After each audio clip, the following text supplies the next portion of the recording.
The Valraxian diplomatic vessel emerged from hyperspace at the edge of Earth's solar system, its crystalline hull refracting sunlight in mesmerizing patterns. Ambassador Corzon stood on the bridge, his iridescent scales shifting colors with barely contained excitement. After centuries of conquest disguised as peaceful integration, the Valraxians had perfected their approach. Earth would be their crowning achievement, a resource-rich world with a burgeoning civilization ripe for harvesting. Earth's response came swiftly, but not in the form Corzon expected. Instead of panic or confusion, a calm voice transmitted across all frequencies. Valraxian vessel, this is Earth Defense Command. Welcome to Sol Space. Please maintain your current position for standard first contact protocols. Corzon's membrane-lined ears twitched with amusement. These humans were surprisingly composed for a species that had barely reached their moon. According to Valraxian intelligence, Earth's technology was centuries behind their own. Yet something about their confidence gave him pause. The following weeks unfolded according to plan. Corzon presented himself as the perfect diplomat, sharing carefully curated knowledge about galactic civilization, while his hidden sensors mapped Earth's defenses. The humans, in turn, seemed eager to learn, almost too eager. They asked detailed questions about Valraxian technology, particularly their faster-than-light travel capabilities.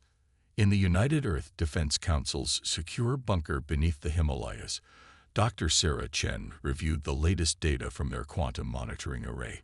"They're scanning us constantly," she reported to General Marcus Santos, "just as we predicted." Santos nodded, his dark eyes reflecting the holographic display of the Valraxian ship. "And they're finding exactly what we want them to find." "Have they detected any of the Aegis nodes?" "No, sir. The quantum camouflage is holding perfectly. They see only what appears to be a relatively primitive planetary defense network, exactly what you'd expect from a young spacefaring race." The truth was far more complex. Humanity had discovered quantum manipulation technology decades earlier, but unlike their conventional technological development, they had kept this breakthrough completely hidden. While the world appeared to struggle with basic fusion power and chemical rockets, a secret network of quantum technology had been quietly deployed throughout the solar system. Corzon's reports back to the Valraxian Empire painted the perfect picture. Earth was defenseless, its people naive, its resources unprotected. The humans even demonstrated their most advanced technology, clumsy antimatter experiments and primitive shield generators that made the Valraxian observers struggle to hide their contempt. In his private quarters aboard the diplomatic vessel, Corzon composed his final recommendation to the Empire. Earth presents an ideal target for integration into the eternal harmony of Valrax. Their technological development is precisely at the optimal stage for conquest, advanced enough to be useful, but not so advanced as to pose any meaningful resistance. I recommend immediate implementation of Standard Conquest Protocol 7 Alpha. Dr. Chen and her team monitored the transmission. Within minutes, their quantum computers had decoded the encrypted message. She allowed herself a small smile as she forwarded the intelligence to General Santos. Everything was proceeding exactly as planned. The Valraxian ship departed 2 days later, with Corzon promising to return with a cultural exchange delegation. As they watched the vessel disappear into hyperspace, Santos turned to Chen. "How long do you think we have?" "Based on their communication patterns and fleet movements we've detected through the quantum array, I'd say 3 months. They'll want to assemble a force large enough to ensure no possibility of failure." Santos laughed quietly. "They'd really have no idea, do they?" "No," Chen replied, her expression serious. "And that's exactly why this will work. The entire Valraxian Empire is built on the assumption that technological development follows a predictable linear path. The idea that we could have developed quantum manipulation technology while still using chemical rockets simply doesn't fit their worldview. Pride comes before the fall," Santos mused, quoting the ancient proverb. "Let's make sure everything is ready. We'll only get one chance to demonstrate why humanity should never be underestimated." As Earth continued its seemingly normal activities, the quantum defense grid silently expanded. Thousands of microscopic nodes spread throughout the solar system, creating an invisible web of protective energy that could reshape space itself. The humans knew that when the Varaxians returned, they would bring an overwhelming force, and that's exactly what Earth was counting on. The stage was set for a confrontation that would change the galaxy forever, though only one side knew it. As humanity waited, they continued to refine their defenses, knowing that their response to the coming invasion would need to be so decisive, so complete, that it would send a clear message to any other would-be conquerors. Earth was not to be trifled with. Deep beneath the Pacific Ocean floor, in a facility known only to a select few, Dr. Maya Rodriguez stood before a wall of quantum displays showing real-time data from across the solar system. The Aegis network sensors had detected the Varaxian fleet assembling behind Jupiter's largest moon, Ganymede, exactly where Earth's strategists had predicted they would stage their invasion force. "They're being predictable, at least," Maya muttered, manipulating the holographic interface to zoom in on individual ships. The Varaxian armada was impressive. Over 300 vessels, ranging from massive dreadnoughts to smaller, nimbler destroyers. Each one bristled with weapons that could reduce a city to ash in seconds. Commander James Chen, head of Earth's Quantum Defense Initiative, approached the display. "How many civilians do we estimate are aboard those ships?" "Based on our quantum scans, approximately 2 million Varaxian military personnel and support staff," Maya replied, her fingers dancing through the data streams. "Plus around 50,000 slaves from conquered worlds serving as maintenance crews." Chen nodded grimly. This was why the Aegis network had been designed with precision in mind. It wasn't enough to simply destroy the invasion fleet. Humanity needed to demonstrate both power and mercy. "Are the containment protocols ready?" "Yes, sir. When the fleet enters the engagement zone, the quantum field will isolate each ship individually. No cross-contamination, no cascading effects. Every vessel will be handled separately and safely. Above them, on the surface world, life continued as normal." The public story was that Earth had begun preliminary trade negotiations with the Varaxians, explaining the occasional strange readings in the sky that civilian astronomers might detect. Only a handful of people knew that humanity was about to face its greatest test since unification. The Aegis network had been humanity's greatest achievement and best-kept secret. After discovering quantum manipulation during what history would later call the Silent Revolution, Earth's nations had made an unprecedented decision. They would hide their greatest technological leap while presenting a carefully crafted image of a struggling young civilization to the stars. Maya's quantum displays suddenly flashed with new data. "Sir, we're detecting power surges in the fleet. They're preparing to move." "Right on schedule," Chen smiled. "They want to arrive at dawn over North America." Classic shock and awe tactics. "How are the orbital platforms looking?" Maya switched to a different display, showing Earth's orbital defense grid. To Varaxian scans, they appeared to be primitive weapons platforms armed with nuclear missiles and basic energy weapons. In reality, each one contained a quantum core that could reshape local spacetime itself. "All platforms are operating at optimal efficiency," she reported. "The quantum camouflage is holding perfectly. They still think they're looking at technology barely worth salvaging." The floor-to-ceiling displays showed a real-time simulation of the coming battle, based on thousands of computational models. The Varaxian fleet would emerge from hyperspace in a precise geometric formation, designed to look overwhelming and unstoppable. They would broadcast their demands for surrender, giving Earth one planetary rotation to comply. Their standard procedure for thousands of successful conquests. "Status of the civilian evacuation protocols?" Chen asked, though he already knew the answer. They had drilled this hundreds of times. "Ready to activate at a moment's notice," Maya confirmed. "If anything gets through our primary defense layer, we can have every major population center shifted to quantum shelter within 30 seconds. But they both knew it wouldn't come to that. The Aegis network had been tested extensively, albeit in secret. Its ability to manipulate quantum fields meant that any conventional weapon, no matter how powerful, would be rendered useless. The real challenge had been designing it to work with minimal collateral damage. "Dr. Rodriguez," Chen said softly, "start the final countdown. Send the alert to all Aegis stations. In precisely 6 hours, the Valraxian Empire is going to learn why it's dangerous to underestimate humanity." Maya nodded and began the activation sequence. Throughout the solar system, quantum nodes hummed to life, invisible to conventional sensors, but creating an interlocking web of defensive fields that could respond to any threat instantly. In lunar orbit, Admiral Sarah Chen, James's sister, received the alert on her quantum-encrypted display. The modest fleet of Earth ships under her command looked antiquated and weak compared to the Valraxian Armada. That, too, was by design. "All ships maintain current patrol patterns," she ordered. "Remember, we need to look disorganized and primitive until the very last moment. Let them think their intelligence was perfect."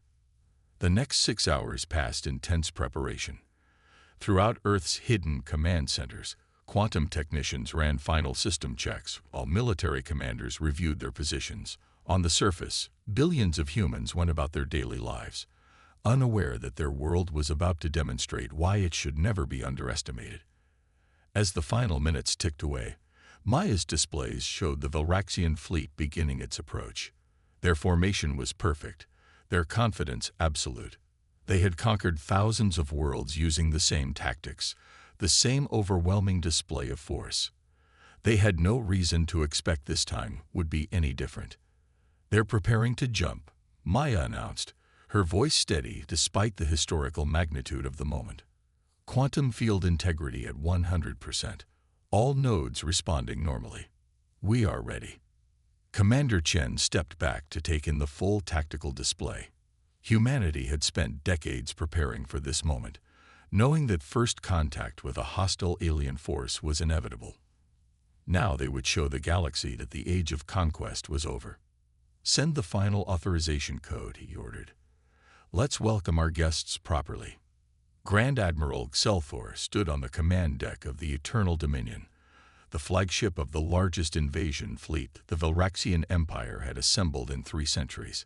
His silver-scaled hands clasped behind his back as he watched the swirling vortex of hyperspace through the bridge's crystalline viewport. "Time to emergence," he commanded, his voice carrying the weight of 10,000 successful conquests. 30 seconds to coordinated fleet emergence, Admiral," his first officer responded. "All 312 ships report ready for combat operations."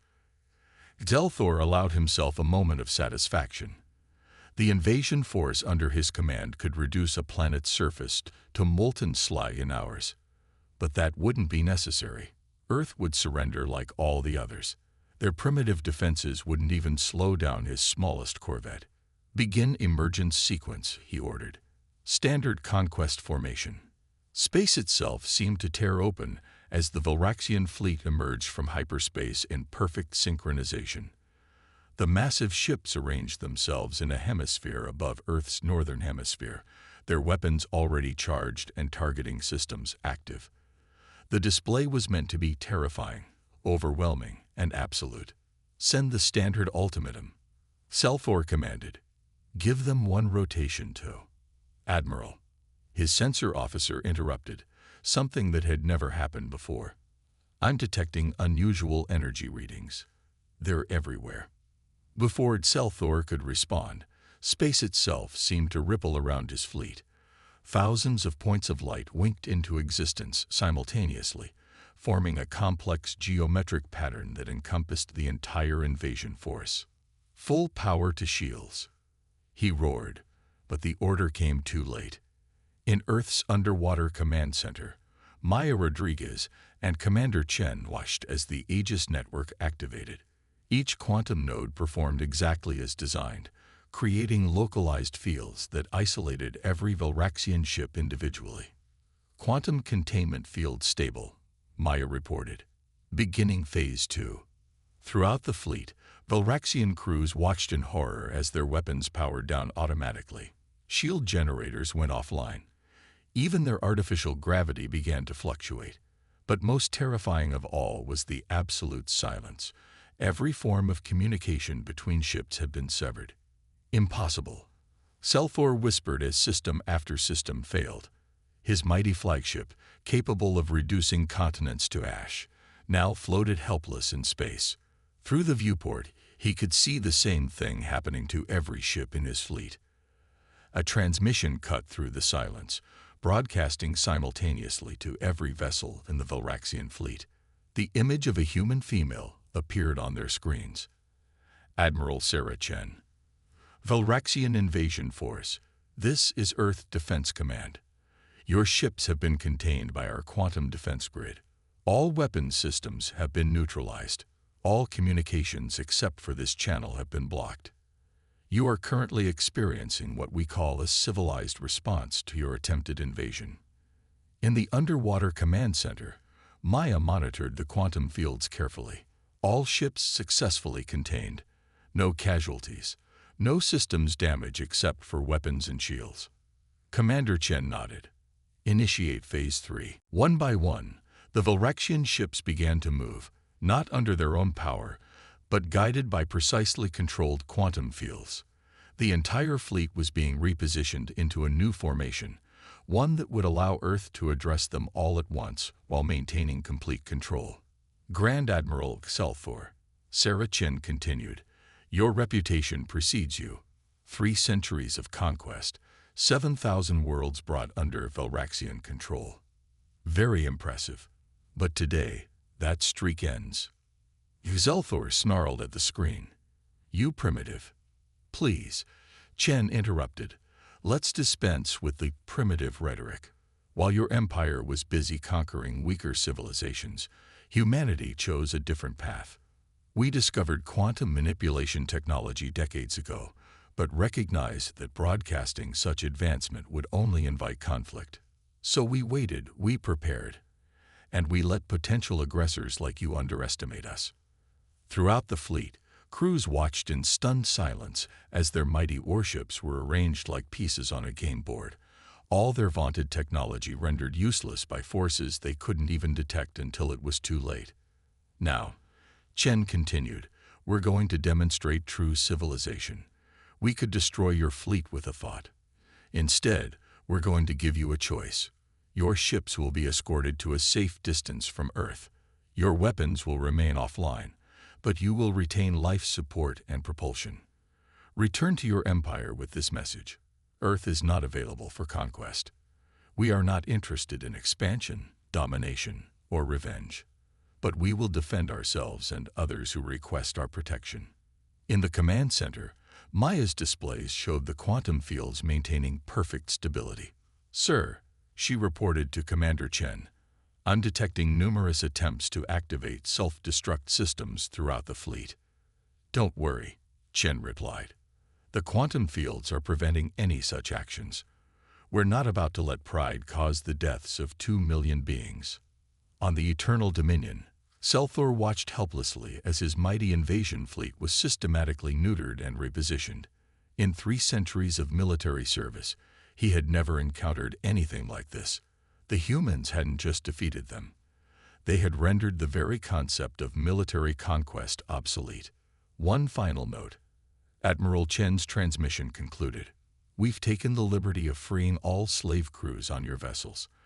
They are being transported to Earth for medical care and eventual repatriation to their homeworlds. Consider it a first step toward a more civilized galaxy. As the quantum fields began moving the Valraxian ships out of Earth's solar system, Selthor realized that this wasn't just a military defeat, it was the end of an era. The age of conquest was over, and humanity had ended it not with violence, but with an overwhelming demonstration of both power and restraint. The great hall of the Valraxian Imperial Palace fell silent as Grand Admiral Selthor finished his report. The crystalline walls, usually shimmering with the reflected glory of 10,000 years of conquest, seemed dimmer somehow. Emperor Vextral, his scales a deep purple with rage and humiliation, gripped the arms of his throne. "You expect me to believe," the Emperor hissed, "that this primitive world not only defeated our greatest fleet, but did so without destroying a single ship?" "My Emperor, I witnessed it myself," Selthor responded, his head bowed. "Their technology, it operates on principles we don't even understand. They didn't just defeat us, they rendered us completely harmless while treating us with a mercy we never showed others." News of the failed invasion spread across the galaxy like a quantum shockwave. On thousands of worlds, both free and conquered, beings gathered around communication devices to hear the impossible story. A young civilization had humbled the mighty Valraxian Empire without firing a shot. In Earth's Quantum Defense Command, Maya Rodriguez and her team monitored the galactic chatter. "The responses are exactly as we predicted," she reported to Commander Chen. "The conquered worlds are beginning to resist. The independent systems are reaching out with diplomatic inquiries, and the other expansionist empires are pulling their forces back from their borders." Chen nodded, studying the quantum displays showing real-time data from across the galaxy. "And the Valraxians. Their military is in chaos. Half their fleet commanders are advocating for an all-out assault on Earth with everything they have. The other half are arguing for complete isolation and technological development. But most interesting, Maya pulled up a new data stream, are the rebellions breaking out on their slave worlds. In the Valraxian colony of New Greshak, the formerly enslaved Tyranny people watched in awe as Earth quantum ships appeared in orbit, neutralizing the Valraxian defense grid without a single casualty. Similar scenes played out across a dozen worlds as humanity began making good on its promise to protect those who asked for help. Admiral Sarah Chen, now commanding Earth's first official diplomatic fleet, stood on the bridge of the quantum ship Humanity's Promise. Unlike the deliberately primitive-looking vessels they had shown the Valraxians before, this ship showcased the true extent of human technological achievement. Its quantum-engineered hull shifted like liquid mercury, while its internal spaces defied conventional physics. "Message from the Tyranny Resistance leadership," her communications officer reported. "They're requesting a meeting to discuss Earth's protection protocol." Sarah smiled. This was how humanity had chosen to emerge onto the galactic stage, not as conquerors, but as guardians. Each world they protected would maintain its independence, required only to adhere to basic principles of sentient rights and peaceful cooperation. Back on Earth, the United Defense Council convened an emergency session.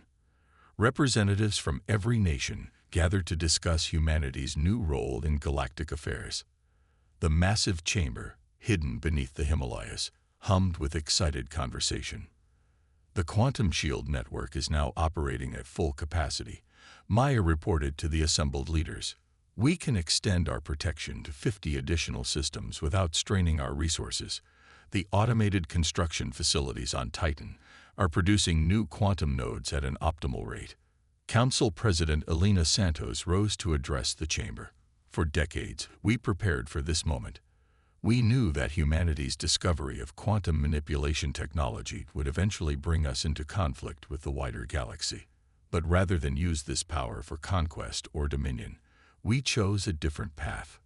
The quantum displays showed scenes from across known space. Valraxian warships retreating from their borders, enslaved species rising up against their oppressors, and independent worlds reaching out to Earth with messages of friendship and alliance. "Our victory over the Valraxian fleet," Santos continued, "was not just a demonstration of technological superiority. It was a statement of principles. We showed the galaxy that true strength lies not in the ability to destroy, but in the wisdom to know when not to." In deep space, aboard the Eternal Dominion, Grand Admiral Selthor stood alone in his quarters. The ship's quantum drive had been restored by the humans just enough to allow them safe passage home. On his display screen, reports continued to flood in, colony after colony declaring independence, protected by Earth's mysterious quantum fields that made conventional military power obsolete. "They could have destroyed us," he murmured to himself. "Instead, they showed us a better way." The quantum ripples of Earth's emergence continued to spread. In the Andromeda Arm, the militant Kresh Collective suspended their expansion programs. In the Carina sector, the hegemony of 7 suns began withdrawing from occupied territories. Across the galaxy, the message was clear. The age of empire was ending, replaced by something new, a coalition of free worlds under Earth's protective umbrella. Maya's quantum sensors detected it all, recording the beginning of a new era in galactic history. "Commander," she called to Chen, who was reviewing deployment plans for the next wave of defensive installations, "you should see this." The display showed thousands of light points, each representing a world or species sending messages to Earth. Not messages of surrender or submission, but requests for protection, offers of alliance, and expressions of hope. "It seems," Chen said with a quiet smile, "that humanity's first galactic war ended before it truly began, and we won it not with superior firepower, but with the one weapon no empire can defeat, the promise of freedom."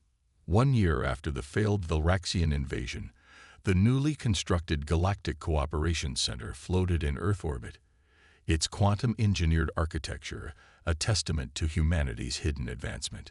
Inside the Grand Assembly Chamber, representatives from over 300 species gathered for the first conference of protected worlds. Dr. Maya Rodriguez stood at the podium, her quantum displays showing real-time data from across known space. The assembled delegates, some former slaves, others representatives of independent worlds that had sought Earth's protection, watched in rapt attention. "The quantum defense network now extends to 112 star systems," Maya reported. "In the past year, we've prevented 27 attempted invasions, freed 42 enslaved populations, and established peaceful contact with over 500 new civilizations." From her seat in the assembly, Admiral Sarah Chen watched with quiet pride. The quantum ships under her command had transformed from a defensive force into a peacekeeping fleet, responding to calls for help from across the galaxy. But they had never fired a shot. They didn't need to. A Tyranny delegate rose to speak, his crystalline form catching the light. "My people spent 1,000 years under Valraxian control. Now, for the first time in our history, we are truly free. Not just from oppression, but from fear itself. Earth asks nothing in return for its protection, except that we treat others with the same respect they have shown us." The assembly hall's quantum field translated his words instantly for all present.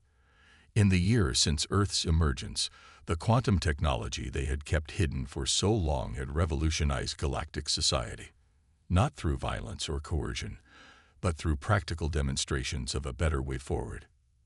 Commander James Chen, now director of the Galactic Protection Initiative, stepped up to the podium. "Today marks not just the anniversary of humanity's emergence onto the galactic stage, but the beginning of a new chapter in cosmic history. The quantum shield network has made traditional warfare obsolete, but more importantly, it has given us all something we never had before, the luxury of peace." In the furthest reaches of known space, Earth's quantum nodes maintained their silent vigil. They required no crew, no maintenance, no resupply. They simply existed, ready to protect any world that asked for help, while allowing peaceful ships to pass unhindered. The Valraxian Empire, once the greatest military power in known space, had undergone a dramatic transformation. Emperor Vextral had been peacefully deposed by his own people, replaced by a coalition government that emphasized scientific and cultural development over conquest. But perhaps most remarkable, Chen continued, is what hasn't happened.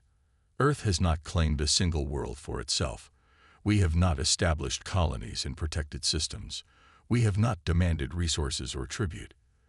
The quantum shield network exists for one purpose only: to ensure that every sentient species has the chance to develop without fear of conquest or subjugation. In the assembly chamber, Maya's displays showed the latest data. Trade between protected worlds had increased 1,000-fold. Cultural exchange programs flourished. Scientific cooperation between species led to breakthroughs that benefited all. The galaxy was transforming from a collection of competing empires into a true community of worlds. A small delegation of Valraxians sat quietly in their designated section. They were not representatives of the old empire, but members of the new Valraxian Scientific Coalition. Their presence here was a symbol of how much could change in just 1 year. As we look to the future, Chen concluded, we see not just the end of conquest, but the beginning of something far greater. Each world protected by the quantum shield is free to develop its own path, its own culture, its own destiny. Earth stands ready to defend that freedom, not through force of arms, but through the simple promise that in this galaxy, peace is no longer just an ideal. It is a guaranteed right. The assembly erupted in applause. In orbit above them, quantum ships prepared to depart on their endless patrol, carrying not weapons of war, but the promise of protection to any who sought it. The age of empires was truly over, replaced by something that no military force could have achieved: genuine cooperation between free peoples. Maya returned to her quantum displays, monitoring the ever-expanding network of protection that humanity had created. Somewhere in deep space, another civilization was taking its first steps into the stars, uncertain of what they would find. But thanks to Earth's hidden preparation and peaceful emergence, they would find not conquest and subjugation, but a galaxy ready to welcome them as equals. A new message coming in, her assistant reported. Another civilization requesting protection. Maya smiled. This was humanity's true victory, not the defeat of an empire, but the creation of a future where such defeats were no longer necessary. As she prepared to welcome another world into the growing community of protected peoples, she knew that the stars themselves had been changed forever, not by the force of arms, but by the power of a simple idea, that true strength lies not in the ability to conquer, but in the wisdom to protect.